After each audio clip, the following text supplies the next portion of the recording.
केंद्रीय मंत्री अनुराग ठाकुर इस वक्त प्रेस कॉन्फ्रेंस कर रहे हैं, सीधा रुख करते हैं। तो प्रसन्नता है कि इस त्योहारों के समय भी एक ऐसा निर्णय जो हमारे केंद्र के कर्मचारियों और पेंशनर्स के हित में लिया गया है कि केंद्र सरकारी के कर्मचारियों का देय डियरनेस अलाउंस और पेंशनर्स का देय डियरनेस रिलीफ में 1 जुलाई 2023 से 4% की वृद्धि करने का निर्णय किया गया है। इससे कुल मिलाकर देश भर में करोड़ों सरकारी कर्मचारी जो केंद्र सरकार के और पेंशनर्स उनको लाभ मिलेगा। ये वृद्धि अब कुल मिलाकर देखा जाए तो 42% से बढ़ाकर 46% हो जाएगी, जब 4% बढ़ोतरी हुई।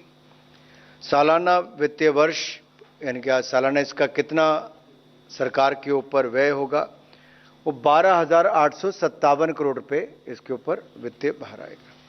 दूसरा निर्णय रेलवे विभाग के नॉन गैजेटेड रेल कर्मियों के हित में है और जैसा कि दशहरा नज़दीक आ रहा है 24 अक्टूबर को और त्योहारों का सीज़न, तो 11,07,346 नॉन गैजेटेड एम्प्लॉयज़ रेलवे के इनके लिए 78 दिन का बोनस तय किया गया है। यानी कि 78 दिन की जो उनकी सैलरी है उसके बराबर उनको बोनस देने का तय हुआ।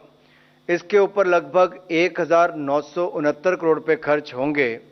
ये प्रोडक्टिविटी लिंक बोनस पिछले कई वर्षों से 2010-11 से रेल विभाग अपने कर्मचारियों को देता है और इस बार भी इसको देने का निर्णय लिया गया है क्योंकि त्योहार के समय उनको मिलेगा।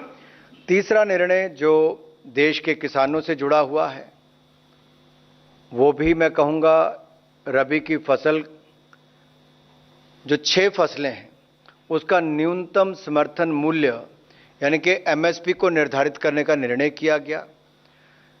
ये फैक्टर आप सबको पता है, सीएसीपी के द्वारा जो अनुशंसा की जाती है उसके आधार पर ही होता है और इसके जो हमारी कमिटमेंट थी कि 1.5 गुना हम किसानों की आय करेंगे, उसके प्रति मोदी सरकार पूरी तरह से प्रतिबद्ध है।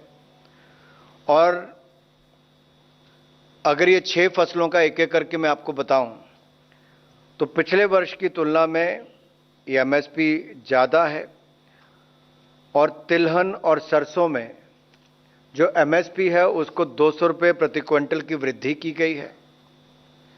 मसूर के लिए 425 रुपये की प्रति क्विंटल वृद्धि की गई है।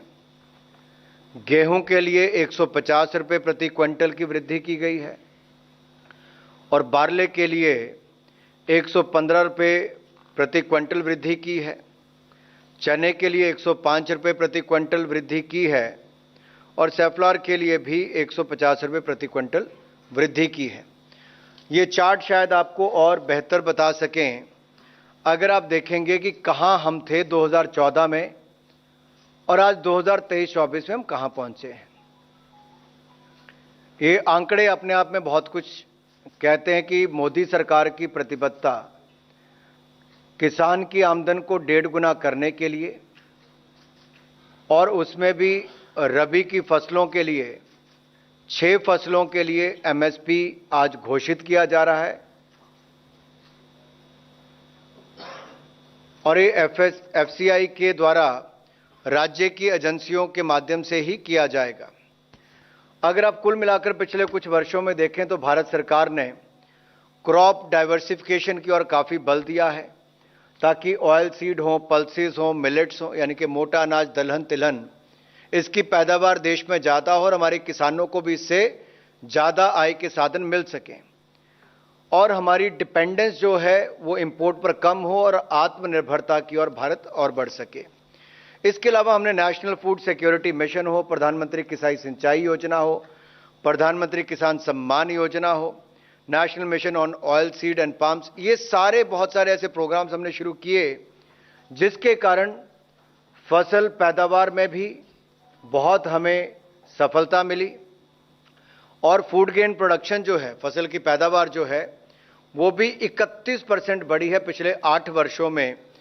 251.54 से बढ़कर 330.54 मिलियन टन्स ये भारत की अनाज की पैदावार हुई है। और पल्सेस की भी देखें तो 27.5 मिलियन टन ये पैदावार हुई है। ऑयल सीड्स की 41 मिलियन टन हुई है। हालांकि भारत दुनिया का सबसे बड़े पल्सेस उत्पादन में से एक है, लेकिन उसके बावजूद हमें बाहर से इंपोर्ट करना पड़ता है। इसलिए क्रॉप डाइवर्सिफिकेशन के लिए ऊपर बहुत बल दिया है और इसमें लगातार सफलता मिल रही है। चौथा निर्णय जो है वो लद्दाख रीजन से है, लेकिन वो प्रधानमंत्री नरेंद्र मोदी जी की एक कमिटमेंट है रिन्यूएबल एनर्जी के प्रति, और दुनिया भर के सामने हमने जो लक्ष्य रखा था उसे हमने समय से पहले पूरा किया है। आपको याद होगा 15 अगस्त 2020 को प्रधानमंत्री मोदी जी ने लाल किले के प्राचीर से लद्दाख में 7.5 गीगावाट का सोलर पार्क स्थापित करने की घोषणा की थी, और ministry of power and renewable energy ने उस दिशा में 13 गीगावाट की रिन्यूएबल एनर्जी की क्षमता विकसित करने का एक प्लान बनाया। आज का जो निर्णय है कि जब वो सोलर पावर प्लांट बनेंगे, रिन्यूएबल एनर्जी से जुड़े हुए जितने भी वहां पे क्षमता खड़ी होती है, उसके लिए इवैक्यूएशन यानी कि ट्रांसमिशन लाइन बहुत इंपॉर्टेंट है। तो लद्दाख से लेके मेन ग्रिड तक लाने के लिए 5 गीगावाट की कैपेसिटी की लाइन, उसको आज अनुमति दी गई है और उसकी अनुमोदित लागत 20,773 करोड़ रुपए है।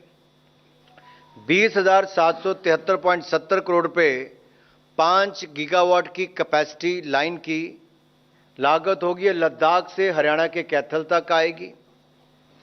ये लाइन लद्दाख से हिमाचल प्रदेश, पंजाब, हरियाणा जैसे राज्यों से होकर आएगी और इसे नेशनल ग्रिड के साथ जोड़ दिया जाएगा।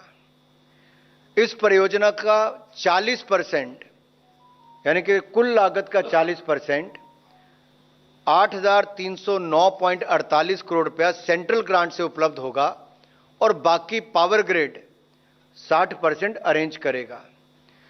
इस प्रोजेक्ट को अगले 7 वर्षों में पूर्ण कर लिया जाएगा। इसमें न केवल लद्दाख बल्कि अन्य क्षेत्रों में भी रोजगार, स्वरोजगार की बहुत सारी संभावनाएं खड़ी होंगी। और भारत ने जो अपना 500 गीगावाट का रिन्यूएबल एनर्जी का लक्ष्य 2030 का रखा है, हम उसको भी समय से पहले पूरा करेंगे और 13 गीगावाट की क्षमता, उस दिशा में भी हमारा योगदान, एक बड़ा उसका योगदान होगा। ये 4 निर्णय मैंने आप सबके सामने रखे हैं। अब हम कुछ प्रश्न लेंगे।